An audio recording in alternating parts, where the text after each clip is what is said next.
God's speech is not like your speech. When you utter a word, the word seems outside of you.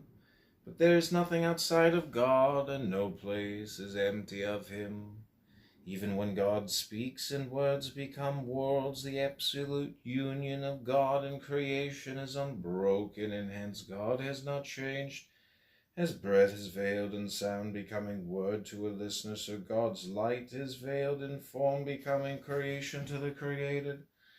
God perceives no other, for everything is God without distinction. This is what is meant when it is written that darkness and light are the same to God. Even the shells of self are not other than God, just as a turtle's shell is not other than the turtle. Thus it is written, Yahweh is Elohim. Torah speaks as humans speak, giving the impression of duality. But there is no duality in God, and the one light animates all worlds, including even those mired in self and otherness. Unawakened selves are called other gods, their otherness falsely derived from their imagined distance from God.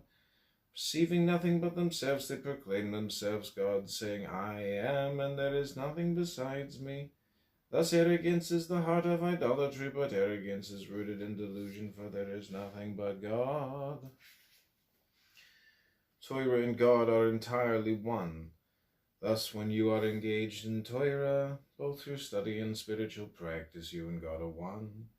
Engaging in spiritual practice represents God's innermost will, and the practices are called the organs of the King. When you engage in such practice, you become an organ of divine will. Thus, when your hand distributes funds to the poor, it becomes the hand of God and the vehicle of godliness. Study of Torah arouses great awe arouses sublime wisdom, and sublime wisdom reveals your unity with God. As our sages said, if there is no wisdom, there is no awe. You may not immediately achieve such awe, yet even so do not abandon the practices, for they can transform you over time.